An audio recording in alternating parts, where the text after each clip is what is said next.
I was enjoying when I was on there previously was the conversations you've been having with men. And I'd love to hear what the update on that has been over the last few weeks. Yeah, so it's actually been really quite beautiful. The men that my message resonates, it's as if they just need a space for somebody to see them, because their authentic selves, and I think this is true of many men. Mm, I think there are some that just don't recognize it, but they need that space where it is absolutely safe to be a little bit tender, where that side of them is 100% validated. And I'm like, yes, good. Stay in that space and find people in your real world where this is not only rewarded, but appreciated deeply. mm. And so for some men, and this has been unique, like I didn't anticipate this, but there have been some men that are like, your post made me cry. I haven't cried for 15, 20 Wow. years. Now what? Wow. Okay. Yeah. Okay. I'm going to pause there and pin that. And I want to come back to that because there's a Okay. question there of, well, what is it about your posts that have managed to do that? Before we get into that, please just give us a very quick introduction to you and what it is that you're doing. Yeah, absolutely. I always tell my story where I've been divorced twice. Yeah. And I do not claim to be a marriage expert, but I claim to be somebody who takes ownership of my story, where I was making a lot of mistakes. My husbands were making a lot of mistakes. I'm also a teacher, and I had a class full of 35 boys and 5 girls, and the class was falling behind the rest. And I'm like, what am I doing wrong? And Wow. yeah, and Okay. we have very large classrooms in the state that I reside, and so Utah. that was yes in Utah. And and I'm also the mother of a boy. So those three things, as I was looking at my life, I'm like, I'm not understanding males in all capacities of all ages very well. Wow. Um, Wow. yeah, yeah. One, So, that's an amazing level of self-awareness, but then two, oh, the ability to actually take action to change that. exactly. So when I went back to school to get my master's degree, I was like, I need to focus this on understanding my teenage boy students, my husbands that are no longer my husbands, and my own son, because I can't keep doing what I'm doing. And obviously there's not something I'm understanding. So I devoted 3 years to study, and created a What did you thesis. study? What's that? What did you study? So the degree is actually art education. Um, Okay. but I did write a thesis about the education of boys and how art can be a safe space for boys to express their emotions in a safe way if they so choose. Oh, okay. The thesis was the utilization of art to be a safe space for boys, but really it sounds like the masculine to feel safe to express themselves. Exactly. Oh. What did you Uh-huh. find in the thesis? When did I find What, my thesis? what did you find? What were your findings? Oh, yeah. So my findings, several things. Number one, boys, because I went chronologically through a boy's and man's life. So first thing was that socially, we are kind of creating what we've got in terms of boys and men, right? So baby boys actually emote more than girls. And when I learned just that alone, Hmm. I was like, clearly, right, we're not allowing this to continue to be cultivated. We'll often not give them as much emotional education. We invalidate them more often. And these aren't my words. This is research. This is people who have looked at this academically. And Wow. I was shocked. Wow. Okay. So boys naturally emote more than girls at a younger age, and then societally, familially, culturally, there is uh, a discouragement of maintaining that. Exactly. Interesting. Okay. Yes. Is there around an age range where that shifts? Has that, do you know that at all?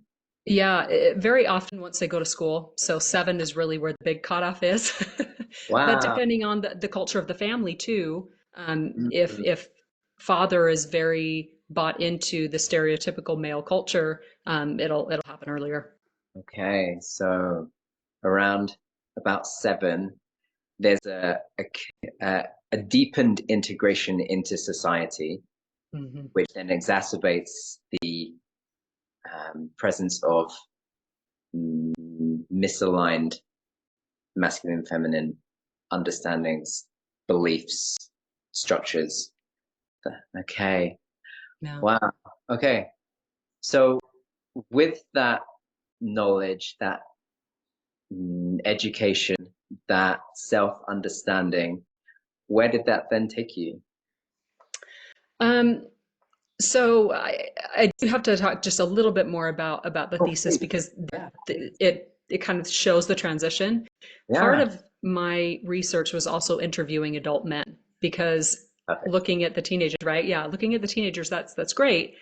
But my concern was also the adult men. And Yeah. so where it eventually took me through those interviews, and I continue to have casual conversations with people. I'll get back to formal interviews very soon. But what I continue to learn was that when I would simply say to a man, this is what I'm doing with my research, this is what I found, what do you think? And I just started to listen. Ah, Everything would just be open, and I would be given so much from the inner world of many, many men, actually. wow. Hmm. Okay.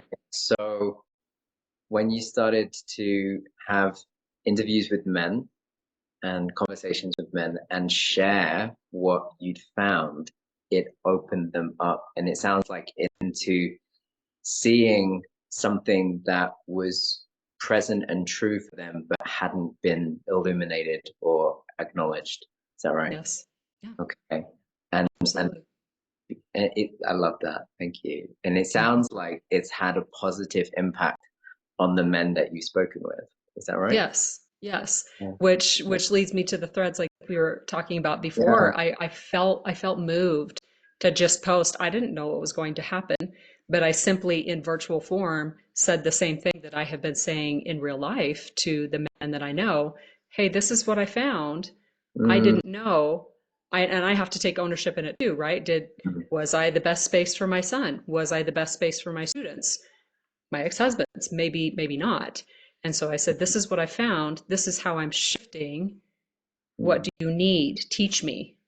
Mm. And I think that sort of attitude, that sort of spirit of it, for lack of a better word, has really opened doors to starting a conversation. Mm. Okay. And that's where you're sharing into the men who've read some of your posts and it's just brought them to tears and opened them up Yeah. because they're witnessing someone admit that. I apologize if Mexico City's in the background. Can you hear that? No? Okay. No, it's fine. Okay, great. uh, that in someone, a woman specifically, uh, declaring their previous ignorance and then their findings and then the shifts that you have been implementing into your own life. It's been some sort of permission piece for men to feel seen in that. Mhm. Okay. I'm curious if you've received the antithesis of that at all. Can you clarify that question a little Like more? What do you mean by antithesis? that sounds like it's been on the most part well received and has created a opportunity for men to feel seen and heard and express themselves and recognize something that hadn't been revealed to them. I'm wondering if there's been like the pushback at all. Okay. Definitely. Okay.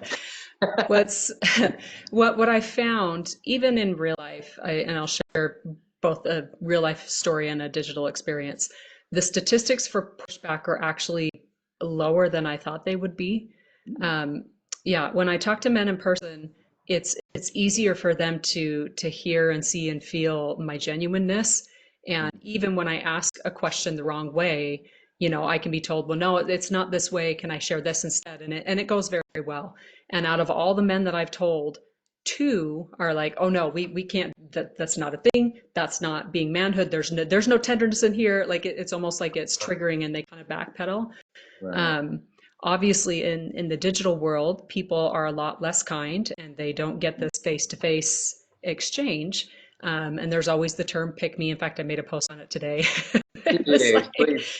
yeah, people What is call that? the pick me. So essentially, there's varying definitions of it and varying levels. But in essence, a pick me woman is somebody who um, wants to be picked by a guy or does things for the approval of men, but at the expense of other women, which people Mm. who follow me understand that that's not what's going on here. Number one, I'm not doing it for approval, right? I have plenty of men in my life that are giving me love and in a balanced and healthy way. I'm not out there getting approval.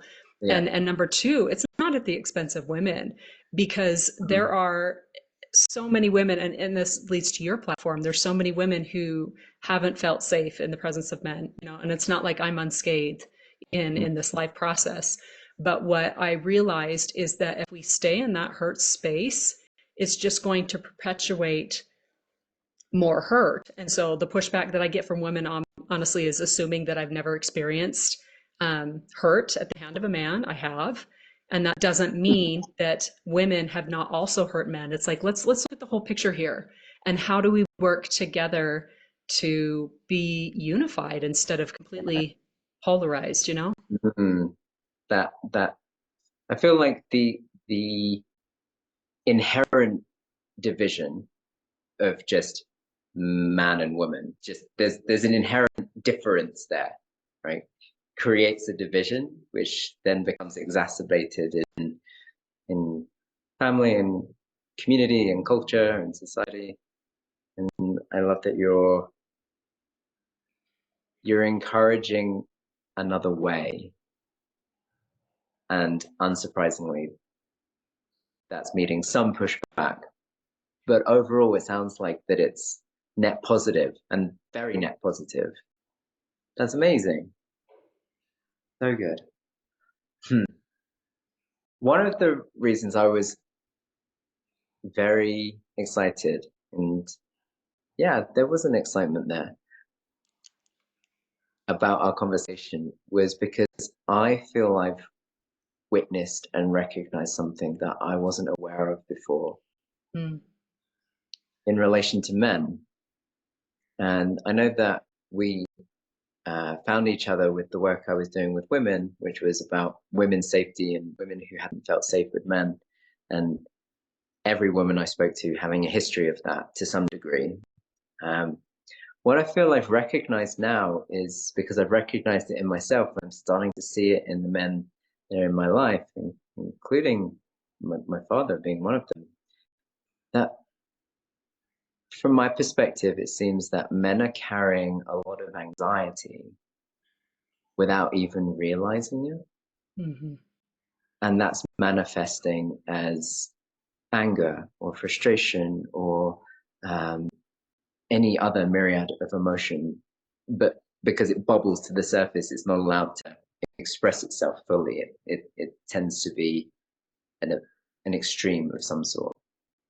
Like the man will break down because it's past the threshold of what he can continue to hold. I don't know if that's ringing true Yes. or yeah, okay. Yeah, I could speak to Yeah, that. please do. The, the academic term for that is suppression, right? And Yeah. we use that even not in academia. And when, especially going back to that first initial thing, right? If a boy can feel the full gamut of human emotions, but he's only allowed to express anger and anger, Mhm. right? You're excited. Well, you can't be too excited because that's not manly. Or you're sad. Well, you can't be too sad. So you Yeah. shift that to anger. And part of emotional intelligence is actually feeling the emotions in a healthy way so you can let go of them, moving your body. Even there's such a stigma with crying for men and for women. And even I struggle with crying because there's so much shame in it and who's safe to cry around. But that is our natural body response to emotion. And when we're so like uh, disconnected, right? Mhm. And you could probably speak to this too. If we're disconnected from our body, we don't understand our body's cues and we can't name them. So the lack of ability to name our feelings, that's actually called alexithymia. And it's much more common in men than in women again, right? So then when, we have partners and we're sitting down with our guy and guy's sitting down with his girl and we want to talk about feelings, he literally doesn't have the words. So how is it going to come out? Well, he hangs on tight to it. Like you said, I'm a rock, I'm fine, I'm fine, I'm fine, until he isn't. And then it turns into, higher suicide rates, sorry, bespoke, suicide rates in men, or a whole other myriad violence. Like I don't, there's not necessarily a direct link to testosterone and violence. Like, oh, you're a man, you're therefore violent. It's not No, accurate. no. I thank you for that. That I feel for myself, I'm speaking to my own experience, where that's also shown up is even a moment ago when I said, oh, I was excited about our conversation, there was an apprehension to say that. As in, Interesting. yeah, yeah, like, oh, am I allowed to be excited to have this conversation? Am I allowed to exhibit that emotion? Am I allowed to express that and let that be experienced and seen? And Absolutely. yeah. Well, what I feel like is sometimes it feels like I'm holding anxiety, but I think it's just not just, it's I'm experiencing an emotion that I haven't let myself really land in. And so it might be coming across as anxiety, or I'm perceiving it as anxiety, but it's just that something that hasn't been addressed and labeled. Hmm. And I feel it's a lot more prevalent. I, like you said, with the suicide rates and the violence, I think there is a, a very subtle expression of it as well. For me, it's even been things like holding tension in my chest. Mm. And then it's not until I started using marijuana a bit medicinally that I've become aware, oh, I'm actually holding tension and I'm experiencing some stress in my body. And I was just holding it and just carrying on with life without it having the opportunity to be understood or expressed. And I witness it in other men as well, where they're fidgeting or they are constantly vigilant or there's something, they're not calm. I'll put it that way. They're not in a calm, present, grounded, confident, embodied state. There's something. Um, and it feels like an endemic bubbling under the surface. Mm. I don't know your thoughts on that. I don't feel like I can say it better than what you just said. And that right there is what a lot of my followers, they don't say it as articulately as you just did, but I think that's why my platform appeals to them, because they know I'm safe. And I try to be really careful. I mean, I can't catch every, somebody going at somebody else with the comments, but could you name, I'm sure you're safe with your partner because you've Yeah. mentioned how great she is, but how many spaces do you have that you can do what we just talked about? Yeah. I not many. My parents haven't been, and I'm learning uh, to heal those relationships so Hmm. that can be more for both or for everyone involved. I've also recognized that as I don't I don't want to project this out onto my gender, but as a man, this is what I've witnessed.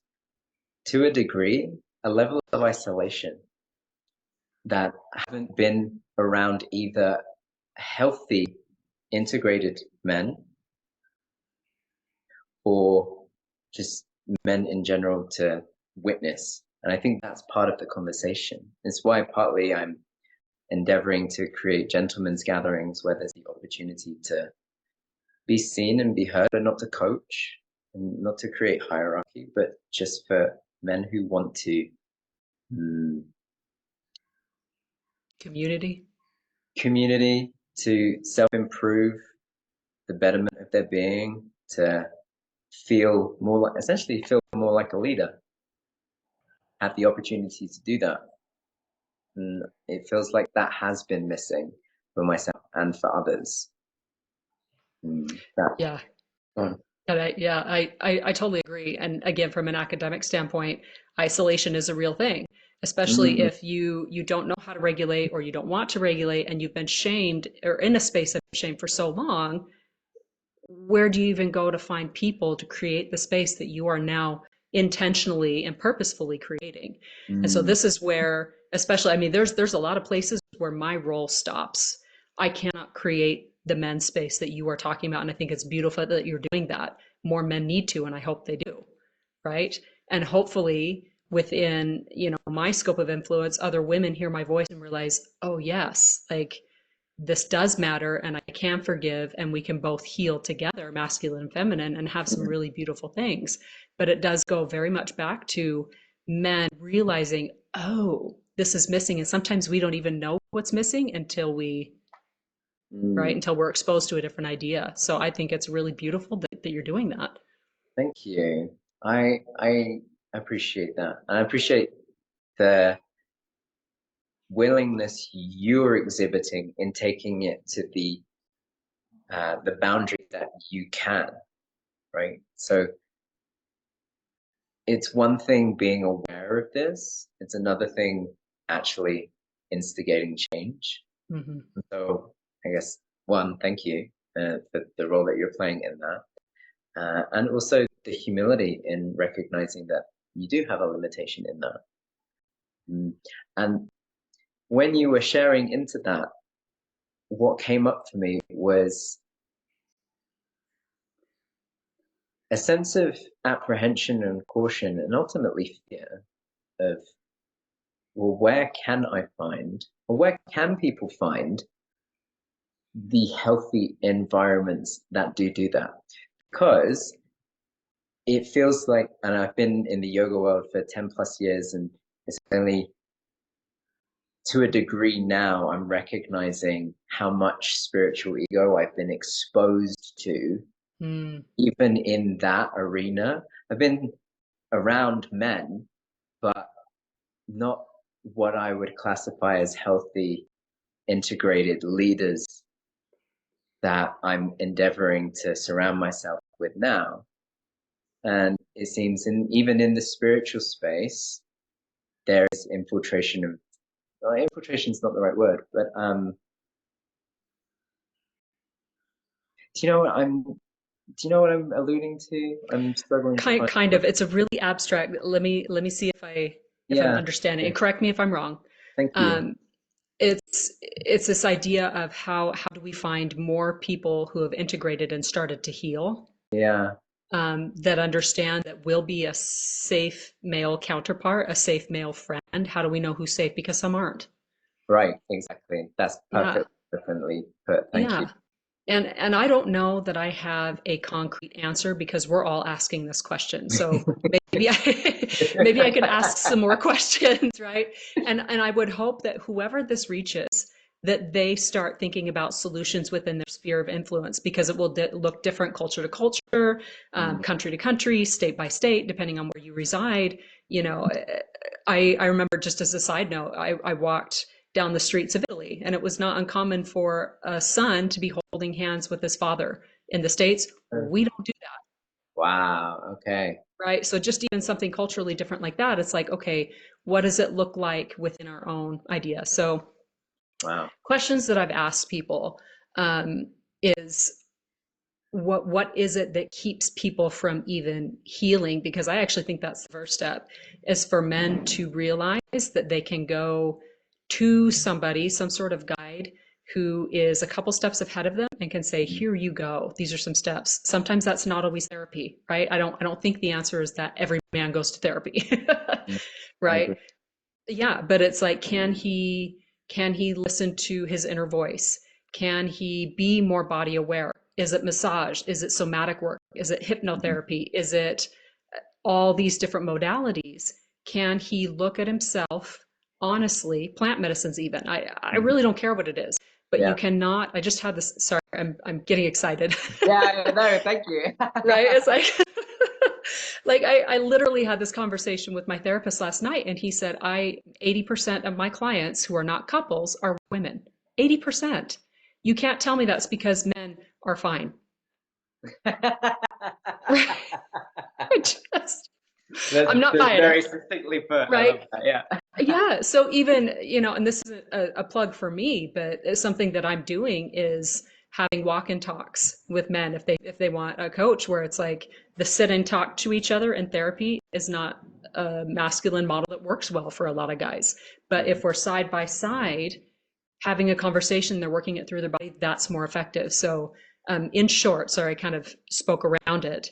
In short, my point is such that know yourself well enough to admit that there's healing that needs to be done and be vulnerable enough. And if you're vulnerable and somebody doesn't receive it, it doesn't mean you shouldn't be vulnerable. It just means that's the wrong person.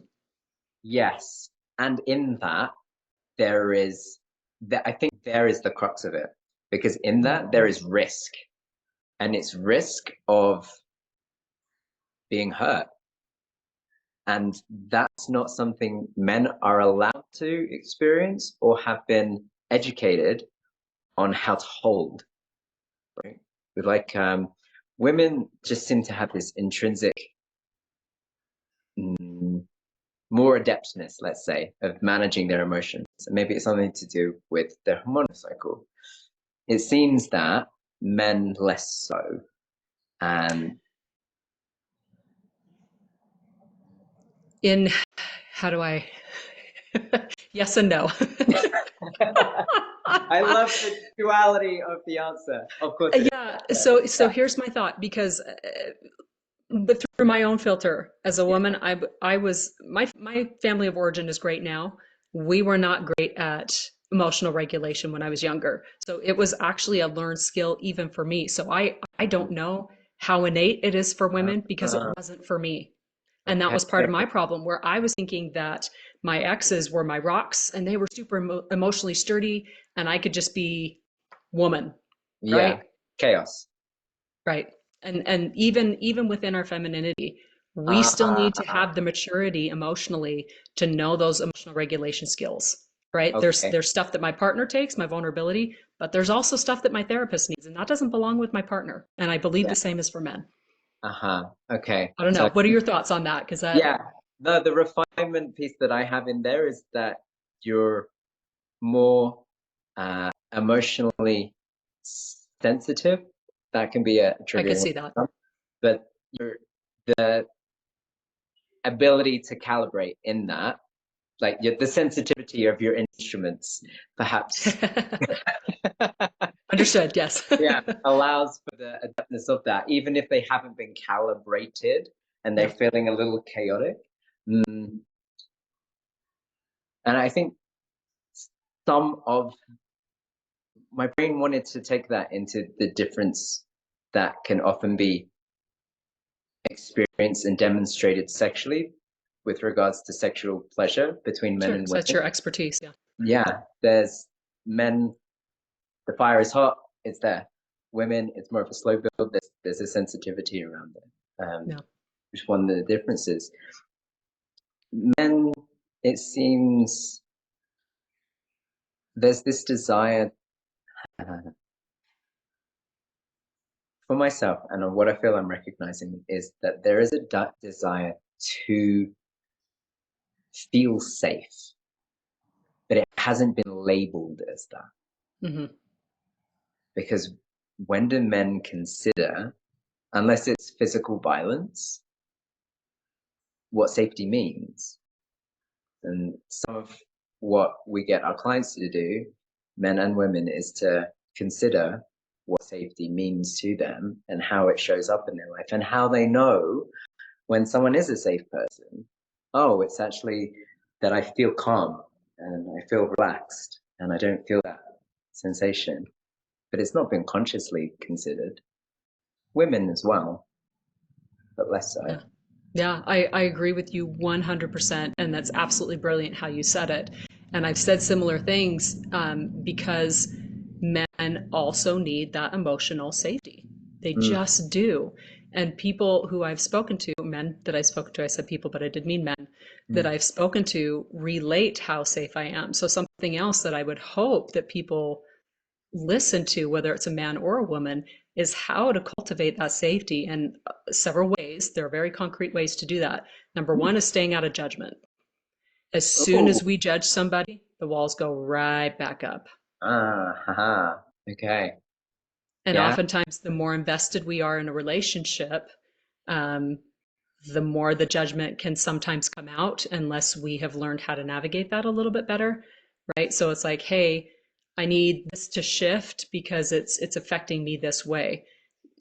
It's hard to not take even that sort of feedback as a judgment, even if it's not meant to. So it's an art and a dance. I love that. It definitely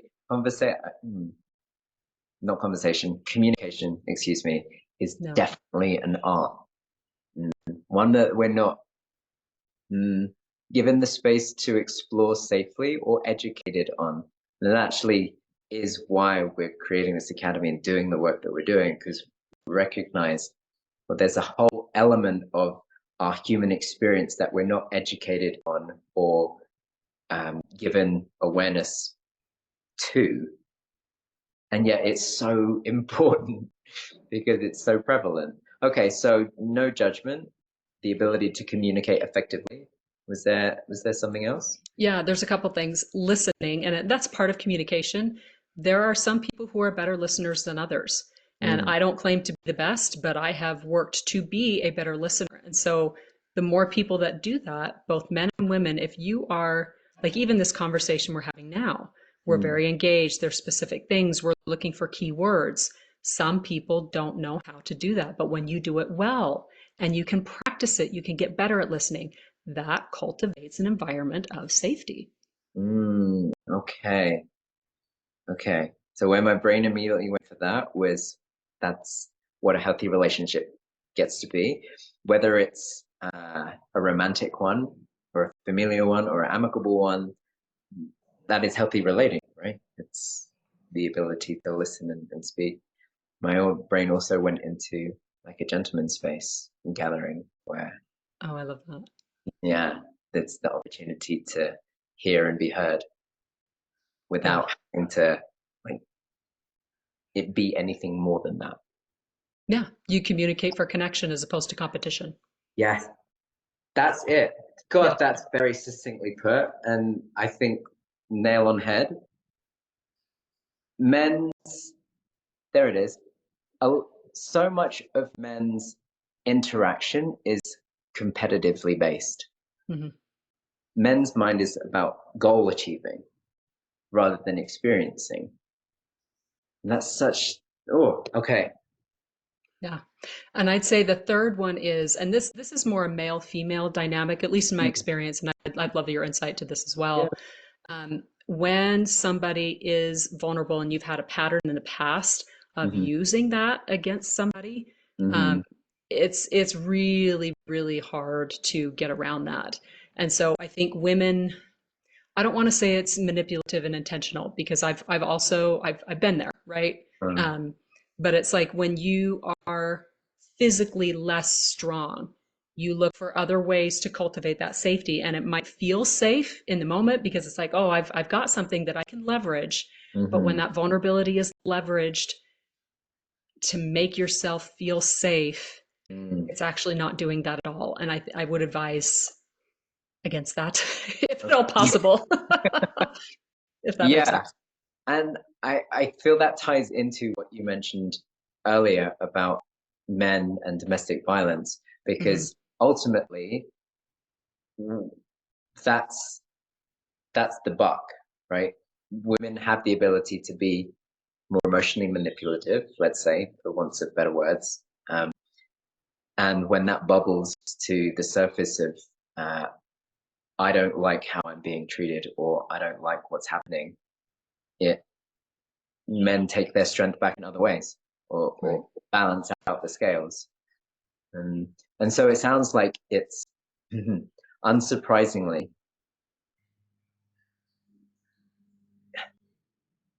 it's a collaborative effort. Yes. Yes. And it's one we can do, but it takes forgiveness. It really does. But forgiveness, you don't do it for the other person. And that's a super triggering word on social media. It's like, well, you don't have to tell me when I need to forgive. And I'm like, I'm not trying to.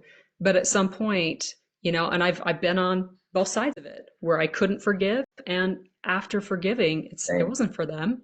It wasn't No, for them, whether it's men, woman, child, whoever. It's never no. for them. It makes me think of that proverb, or that story where the two monks crossing the river, and one picks up the woman to take her over and then puts her down, and they carry on. And then later the other one says, why did you do that? You shouldn't have done that. And the one who carried says, I put her down a couple of miles ago. You're still carrying her. Why is this an issue for you when I was the one Mm. that picked them up? And it's right what you're saying, that forgiveness, it's not to say that it's a selfish act, but But it's kind but of. yeah, it's not completely selfless, right? Yeah. It gets to be both. Because I know from my own experience how I carried an ex far longer than was healthy for me. And it took a lot of self-development and a lot of my own journey to be able to put her down, that person down. But that was me finding a letting go of whatever happened. And I think you're right that forgiveness can be mm, I don't want to use the word triggering. It feels it's a provocative Sure. word. Yeah. Yeah. And I think sometimes people hold on to forgiveness. I have done this because I erroneously feel like it's going to give me protection. I'm not going to Mm, step down that we can still learn the lesson and let mm, it go. It's mm. it's been stored now. It's just letting But go of the hate, not the yeah, memory. yeah, that's when you can shift the thought, you're not um, adherent to the emotion. That's it makes me think. So, how are we doing for time? We're good for time. Okay. And if I may share a little, Of uh, course. I've been studying tantric philosophy the last 5, 6 years, and this is classical tantra. It's not sexy tantra. It's not about sexuality, although that's partly what I do. It's more about understanding the nature of reality, and part of that is how thoughts and emotions are linked. They're not Mm. separate. So they're considered the same layer of consciousness. And all that to say, you can't have a thought without a feeling, or a feeling without a thought. They are intertwined. Thoughts are the more um, linguistic expression of energy, and emotions are more the somatic expression of that energy. They're opposite ends of a spectrum. So with experiencing a particular thought stream, or a repetitive loop thought, can be a linked emotion to it, and vice versa. And so being able to understand both sides of the coin creates the sovereignty to choose whether to let it go or keep hold of it, rather than being enslaved to it.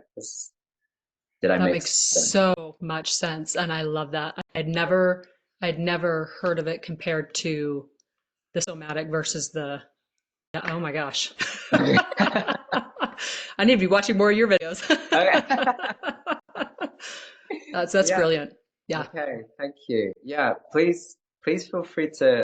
I'd love to hear what landed for you in that, so that I can understand it better myself. It's just that everything is connected. There's a Mm, mind-body connection, and we like to how do I say this? From my perspective, Western culture, mm. right, kind of separates the two. Yes. And part of the healing process is really realizing how interlinked they are. At least that's what it's been for me. And it sounds like a similar journey for you. And if we can get that message alone to people, how Yeah. many problems would be solved, because then we're raising more emotionally intelligent children who are more body aware, who are nourishing their bodies and minds instead of numbing on television, social media, whatever else, and they allow themselves to feel and experience. I'm rambling. I get it. I know. No, I love it. Yeah, I'm having an emotional experience that I can't deal with, so I'm going to mentally like Check it numb out. to it. Yeah. Yes. Yeah. Yeah. Okay. Very, very great. Thank you. That's I think there's a big conversation in there because it goes into that whole duality, non-duality, and this is a definition of love that I've enjoyed through my studies that I keep coming back to. Love is the interplay between the masculine and the feminine. It's Mm, the fusion of where they meet, the dance between the two, and sexual connection getting to be the physical expression of that. But really, it's where they meet and where they dance and where they play and where they intertwine and where they unify. mhm. And it's the masculine presence and the feminine play and getting to enjoy both of them. So I love that it came back to the unification. And I love that that's what it sounds like you're dedicating your life to right now. Yeah, it's my calling. I don't think it's going to stop. Hey. So, What is that looking like for you right now? I think you mentioned about having men that you speak to. There was a clarification point in that I want to come back to. You said it's not about sitting opposite each other, but sitting side by side. What yeah. what what did that mean? So I'm still developing things, but I want to give people resources and tools to be able to do this, both men and women, Mhm. right? So at some point, I will have courses. If people want them, I offer walk and talks, is what I call them, with men, where because you don't want to, how do I word this? A tendency for men who haven't done this before and maybe they're not comfortable going to a professional yet, they might try to use their partner for that. Their Yeah. partner may or may not be ready. So No. it's like if you want to let those emotions come out in a safe way with somebody who understands what that process looks like and talk you through it while Mm. you're moving your body, like that's also something I do. I do What's that? have, so like it's as simple as a phone call with somebody while While they're they're like talking. walking. And, Yep. And it okay. sounds so simple, but it works. Yeah. You're being a friend, which I love. Essentially, yeah. Yeah, that's great. Yeah, go on, carry on. So other parts of it, there's books that I have, but I'm still working on finding people to publish them. So it's just finding resources and solutions to give to people. So I'm still very much in the beginning stages, but I think I've Mm. got a good 20 years ahead of me Yeah, I love that I'm that. I'm excited to see where it goes. Yeah. Is that books that you've written? Hmm. Oh But there's also wow. books that I can recommend that other people have done. But yeah, I do have Oh, I two books wanna in the works. I wanna read what you're writing at some point. Yeah, I'm excited for that. How can how can I support you? Or how can we support in that? I think it's the views because I really have to expand. Part of it's on me, right? We need to expand, but it's like I would rather ask you the same question where it's like, how can I support men? How can I teach other men about this to find men and that community like you're talking about? Yeah. How can I approach women actually? And you're really great with approaching women with the platform. I'm not sure how to gently bring them into the fold too without thinking that I'm being, a pick me. Right. Where it's Okay. like, no, we really, I'm all about the unity. So Mhm. I'm not sure. Okay. I appreciate that honesty. Yeah. My brain is my mind is turning. I feel like this would be a great conversation for us to continue Sure. at this point because what we're doing with creating essentially a relating academy. That's the vision of it. It's the vision I've had.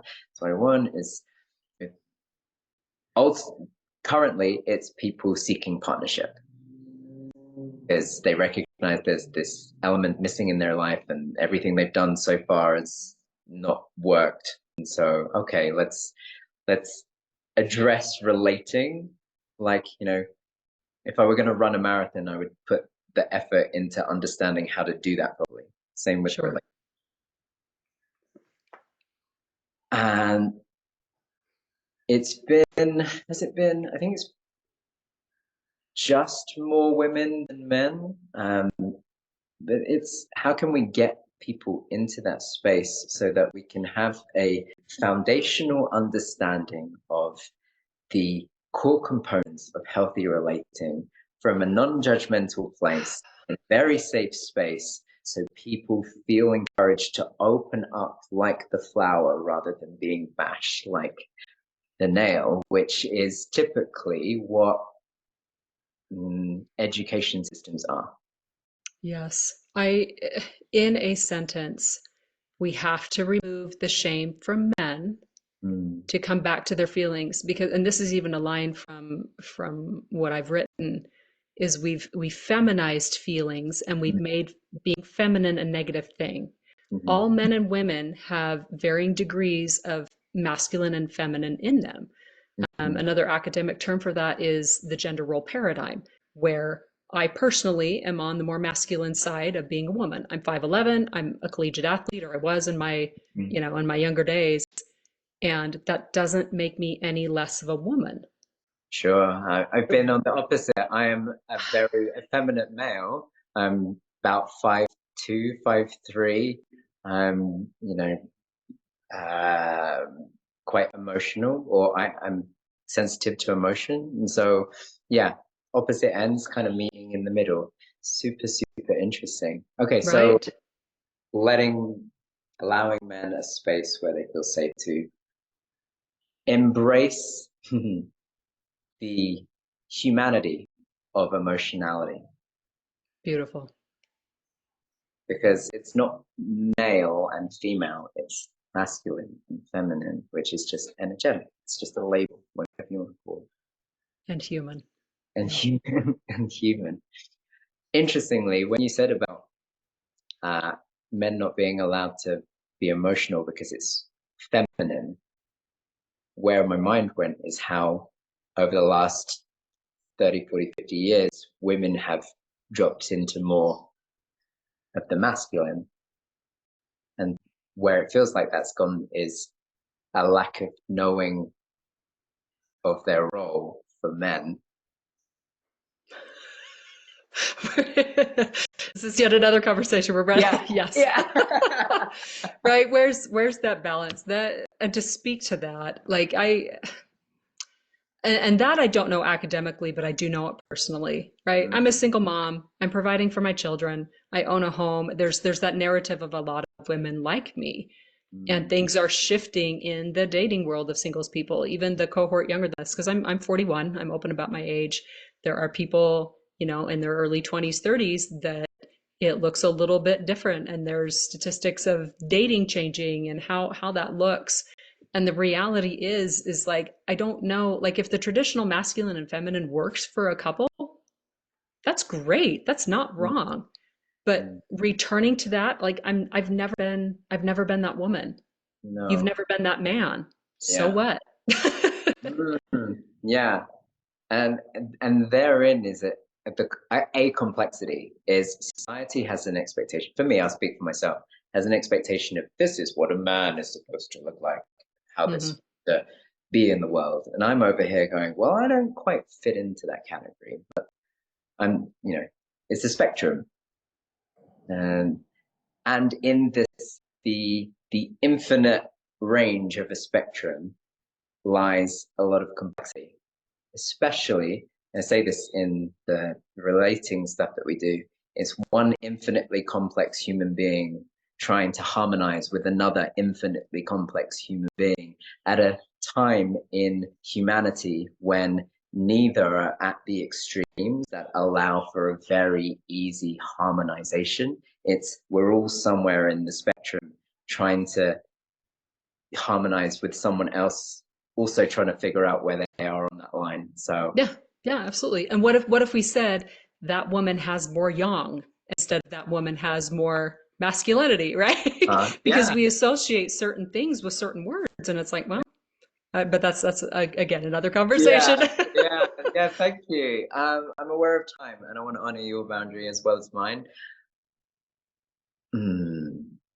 My takeaway from this conversation has been, I think, I think a sense of relief at getting to have this conversation with you. Like a lot of things that have been present with me, getting the opportunity to express, but then also hear everything from your side of the fence and perspective, and gratitude for everything that you've shared. And that shifts are occurring, change is happening. It is. Yeah, and it feels positively so. We're And headed in the right direction. Yeah. yeah, and that takes time to calibrate. And there's some challenge along the way, but it's worthwhile. Is there anything you'd like to say before we part ways? Thank you. Yeah, you're welcome. Yeah, That's all. yeah. That was a lot more laconic than me, so I celebrate you in that. Okay, Stephanie, thank you so much, and I look forward to us intertwining more. I feel like this is a pin. Yeah. More needs to happen. So, thank you. It's been an honor. Yeah.